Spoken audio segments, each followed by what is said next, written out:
Okay, Callum, thank you so much for joining us today. I'm now going to make you the presenter. Looking forward to greeting you, hearing your voice, seeing your screen. All right. Just follow the. Okay, Callum, I hear you.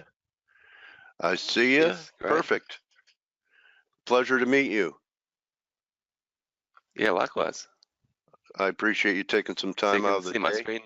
Can see the top-down charts up here, and I followed you on Twitter, and I've seen a lot of great stuff from you. Appreciate the chance to get to know you. Can you tell us how, really kind of look back, how people have to come up through the industry? I know you've been around for a while, and what it was like for you at the beginning, how you got started in, Yeah, definitely. becoming a technician. Yeah, it's a good question. So, how I got started in the industry was, well, I guess you sort of depends how far back you want to go. If you want to go all the way back to the very start of, my first stock, it was back when I think just before I turned 16. Wow. I started reading a bunch of books on the stock market, bought my first stock. I think I bought it at something like 30 cents. It went up to 34 cents and I sold, and I thought I was a genius. And then, maybe a year later, I noticed that stock was trading at 90 cents. So, hindsight's always an interesting thing. And, investing lessons are always some of those things that, you can read them in a book, but then, going out and actually learning them at the cold face is a different thing. It's all in our head. Yeah, exactly. Yeah. In terms of, well, after that, I guess if you wanted to fast forward a little bit, I went to university, did a couple of degrees, and then my first finance job, it's always tough to get your first finance job. I think that was 2007. So I managed to get in, I started my first finance job in January 2008. So I managed to get in just before things really started getting, ugly, moving southward, yeah, so to speak. I think if I'd fast forwarded another 12 months, I would not have been perhaps as lucky to get such a job. But it was at the New Zealand Stock Exchange, doing a lot of different things there. All right. Yeah, great environment, and you're around traders and everything. I was fortunate. I started at the CME, as a runner and out trade clerk, and it's a shame there isn't that type of environment anymore for young people to go into to cut their teeth on the floor. Yeah, and well, we got to witness some pretty interesting market action right from the start there. Yeah. But then after that, I moved into funds management. So starting with AXA Global Investors, and that was a really great opportunity there. Managed to work with some very smart guys there, and when you're in your early stages, or I think really when you're in any stage, when you're working with some smart guys, it's always very helpful. For your learning process. Yeah, and just seeing how other you rise to their level. I teach Callum when people are saying, "Well, how do you go about it?" I go, it's important to surround yourself with people better than you. Definitely. Yeah. All right. So you were blessed. Yeah, definitely. All right. And then I think probably about 3 or 4 years after I joined, another company took over, and we were quite lucky that we were one of the teams that got to stay, and so we weren't laid off. And if anything, it ended up creating an opportunity for me to move across to the Australian office and get a promotion there. And they just saw me doing more and more of what the key thing that I enjoyed doing, that's investment strategy. Okay. There's a lot of different things in funds management. There's a lot of stuff that's you might call boring, and then there's the other stuff which I would call interesting. Yeah, which is the markets, the jigsaw puzzle. So like I tweeted yesterday that we were going to talk about a few things, a few instruments, and it's my belief, I don't know how you feel, that really the dollar is a fulcrum of the wheel. And everything spins around it: global bond markets, bourses, commodities. So what a day to be together. Do you think that what's happening today in the dollar is significant and may lead to a follow-through move to the downside? It's a good question. I mean, I was in Singapore a few weeks ago, and I was talking to a couple of prospective clients there, and the US dollar was definitely front of mind, especially for Emerging markets. Very much so, thinking about emerging markets, and also about the China. I mean, luckily I've got a couple of charts here that we might want to start looking at. So got here page. Okay, there's your background. Nice PowerPoint. US dollar. So yeah. Yes. So we've got three charts here, and I guess just for a quick bit of context, so most of my clients, they're looking at time frame of months, if not years. So that's also how I tend to be looking at things. So hence why we're looking at a bunch of charts here that go back to 94 and 1980. Yes, I see them. And so we'll start off with this one. I've left PowerPoint open so we can sort of zoom the charts in and out a bit. So the first one we're going to look at here is this long-term perspective, cycles and ranges for the US dollar index. And I think I wanted to highlight this one because I think what we're seeing here, this thick black line that's going through the middle there, that's a combination of the long-term average and 10-year moving average. And you can see here that we did cross over on the way down there, and then moved back up. And then like a false breakout or failure, right? Yeah. And it has there's two situations which you can probably see them straight away where this kind of things happened in the past. So you had the move to the upside there, to the downside there, sorry, in the 80s, where it started to sort of make this counter trend move, and then got straight back to business. And again in the late 90s on the other side, this big bull market starting to get underway, a move back to that line and then back to business in quite a ferocious way there. So I think that kind of sets up a sort of pattern or a kind of precedent for what we might be in the middle of now. So I mean, in terms of the price action of the last couple of days, looks like George Washington's on steroids. Doesn't it? Well, exactly. I mean, this is no good outcome for steroids. All right, go ahead. So that's eventually what could happen. The thesis here is that we do see a strong dollar on a medium-term basis.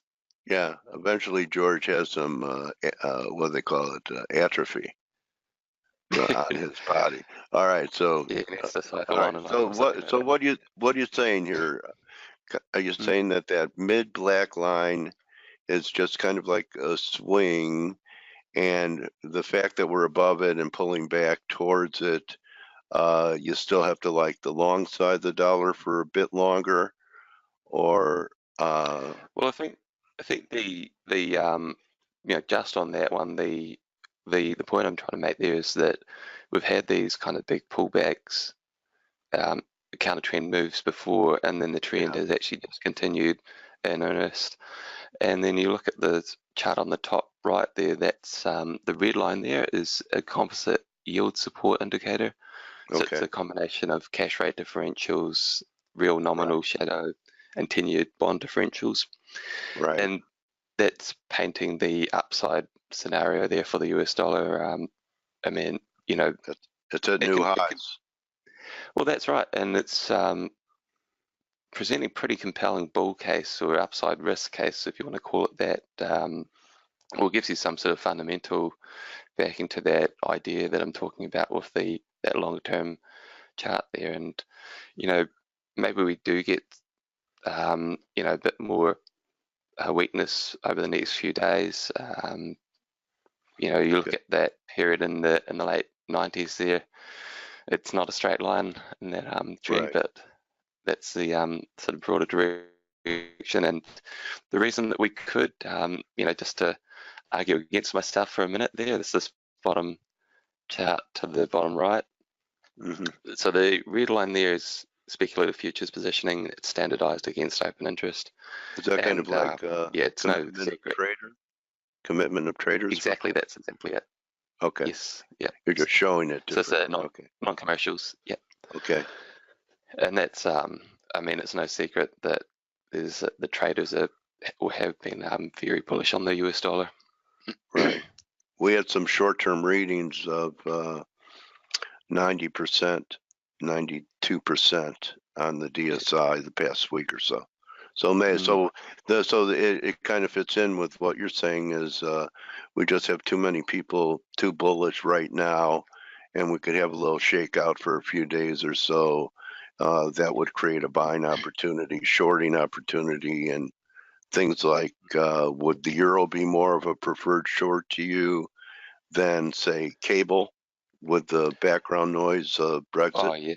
I mean, I'm like looking at the US dollar and, from an index perspective, I think this kind of lays out my view, but for cable, that's something that I think that there's the opportunities there are definitely skewed to the other side. I look at valuation, positioning, the direction of monetary policy there.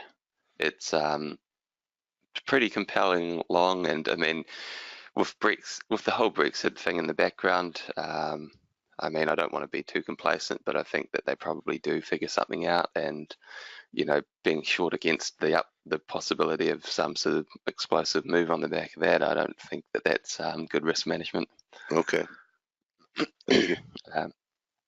But from an index level, and it's also interesting too, I guess, against the Asian currencies, which is kind of a good segue into the next slide there, which I also wanted to talk about these. I don't know if you wanted to go into these now. Sure, go ahead.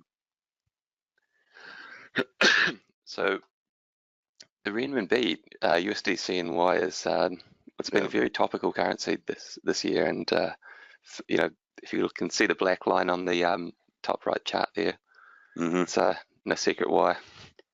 Not to mention all the political baggage that currency kind of has. But basically, the point of these first two charts there is just to highlight that, it's basically going where it's supposed to be going. You've got economic divergence here, cyclical economic divergence on the left-hand side. China's economy has been slowing down. US has just been going from strength to strength. You got policy divergence, so that red line there is just the interest rate differentials, and so you're projecting a 781. If you took the interest rate differentials literally, that would be where it should be. Well, you could argue that if they completely let it go where it wanted to go, because it's right. They call it a managed float. I don't know if that's the exact term, but basically, it's kind of market based, but still kind of under their control a little bit. So if they took their hands off, then maybe it would go, maybe, I don't know, to that level, but in that direction, I would say so. And then that brings you back to the US dollar, because these two little guys down the bottom here, Asian currencies, so that's an equal weighted index of 10 Asian currencies, and emerging market currencies on the right there, that's equal weighted 25. I think for probably the Asian, that one's probably the more interesting of the two, is that you can see there it's just sitting on support. The breach, my view is that when or if USD CNY breaks for 7, That's going to be a trigger point for Asian currencies weakness more, and that's going to be probably echoed across emerging market currencies, and that's going to be the kind of catalyst that's just going to drive the US dollar stronger. And back on that positioning, look at that late 14, early 15 rally, really enormous rally in the US dollar, and that was taking place all the while, positioning was fairly crowded to the long side throughout that period. So, you always think you don't necessarily want to be, taking the same side as the crowd when it's at extremes, but then sometimes the crowd can be right. Great point. And if you're following commercials, they have deeper pockets than most of us. Yep. And they're hedged, right? And they're hedged. Yep. Yep. Okay. And go ahead. On China, just a quick flash chart there. That's from the latest PMI results. The China manufacturing PMI from market did have a little bit of a rebound, but if you look at the Taiwan one, it's perhaps telling a different story there.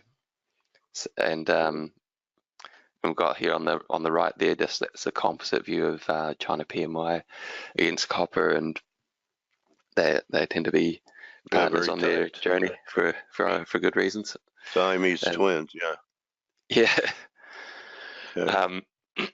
And the reason I highlight those two from a broader risk perspective is the way I look at China from a macro perspective is that a little bit of weakness is a bad thing.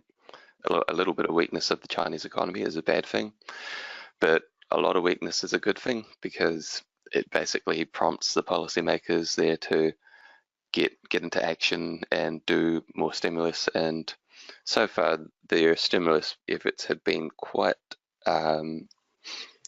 just in line with how it hasn't, we haven't seen really big weakness there yet. So it has been quite muted so far, and it's not enough to change the game on emerging markets or commodities just yet. Mm-hmm. And I'd say that, again, that kind of ties into the dollar in reverse in a way that, if you, at least from a flows perspective, if you had a change in risk sentiment towards commodities emerging markets, that would at least provide, a bit of flows impulse for America-based investors to look at emerging markets again. So I think for China, I think we need to see a little bit more pain on the macro front there before it becomes a, unequivocal tailwind to emerging markets and commodities. Okay, we're not there yet. Okay. Yeah. Okay. Nice looking chart. Yeah, that's what I wanted to talk about on those two issues. Yeah, so did you want to look at some of those other charts in the back? Sure. We still have some time, Callum. If you're, yep. you want to share with us. I'm learning, yep. We all learn from each other, don't we? Yep, definitely. So I've got a weekly markets pack that I sent out earlier this week, and I've snipped out a bunch of charts that were quite eye-catching to me. And so the first four here, basically, the title kind of catches it, breakdown. Right.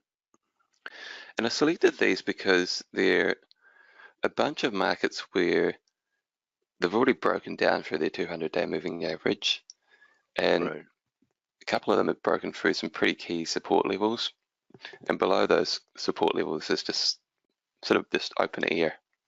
Yeah. Like example there, the Euro stocks, head and shoulders top there. Next top is at least 3,000. Listed private equity index, which is kind of an interesting one, and similar thing for global listed infrastructure. Two asset classes which, at least their unlisted versions, have been very popular amongst asset allocators. In this low return, low interest rate world, those two assets have seen a lot of flows, and they haven't really been put to the test since all the way Okay. back in the financial crisis. Well, all the lows before this ramp up happened right after the 2016 election. Mm-hmm. Do you think we're going to give up all those gains? Especially, do you think the midterms matter more than the Fed or the trade wars, or it's just kind of a toxic Well, cocktail?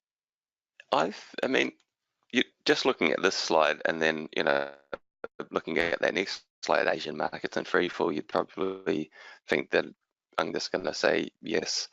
But I think that you look at the growth backdrop. I mean, we're definitely late cycle, but it's not the end of the cycle. And I think Okay. that, you look at a lot of these headline risk aspects, these geopolitical risks, and I think probably the consensus is focused on these are all two-way risks. That there's this possibility of movement in either direction on whether it's something that's going to bash out investor sentiment or even support it. And I think everyone's just clearly focused on the downside risk there. And it's whenever you throw your pendulum like that, it's I think it's important to sort of step back and say what is actually going on here. And I think we've seen enough movement in investor positioning, investor sentiment to lay the foundations for a rally from here. Okay. And I guess my headline here is saying that some key trips are still holding the line. A lot of positions have been overrun, and these guys are still holding the line here. So we've got the ASX 200, the Aussie market, TSX 60 Canada, the Nikkei, and MSCI EM in US dollar terms. And I mean, I think these ones are all pretty key barometer kind of markets, and that they're pretty important reflections of kind of broader global trends. And the fact that these ones, they still haven't sliced through their some pretty key support levels here. And if you wanted a trigger point, these are the ones to be keeping an eye on. If they break down for those support levels, then I think it's just a case of, well, we can argue this, that, or the other thing, but in that situation, you just sell. But should they hold? I think that's yeah. All right. So I think key takeaway was it's late cycle, but the cycle isn't over. So, okay. So, I mean, that implies that there could be, this could end up being a buying opportunity in a lot of these markets to different degrees of relative strength, have the chance to make new highs. Am I reading you correctly? Yes. Yeah, I think Before so. the cycle's over. And do you have an idea and what kind of work you do that gives you kind of a time frame looking through your telescope as to how much runway is left in this expansion and bull market in stocks?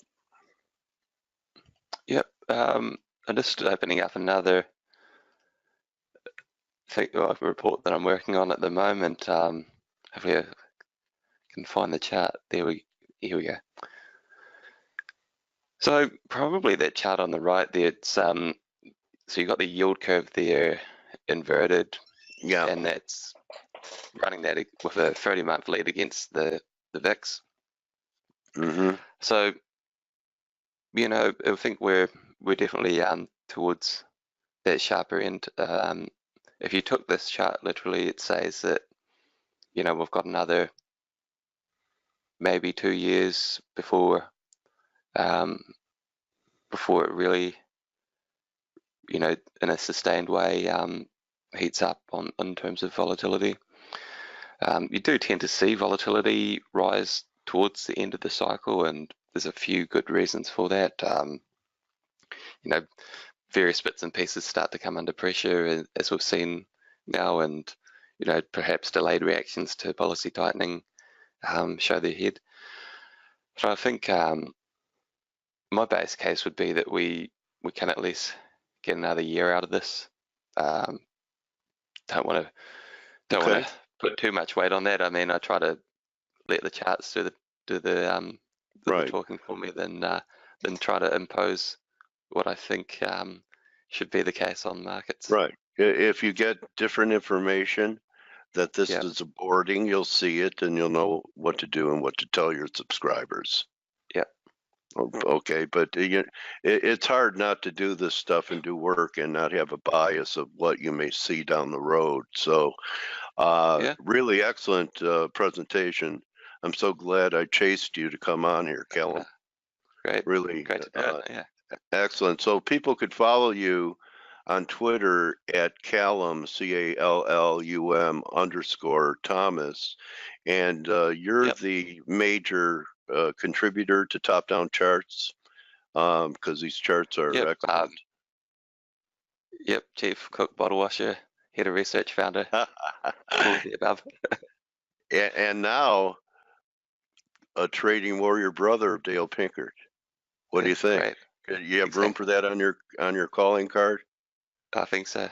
All right, Callum. Really a pleasure meeting you. Thank you for coming in and really giving us some real interesting views and things to chew on as we look ahead to the NFP tomorrow and we get micro again for a few hours. It's nice. Thank you for taking us from our microscope to our telescope today.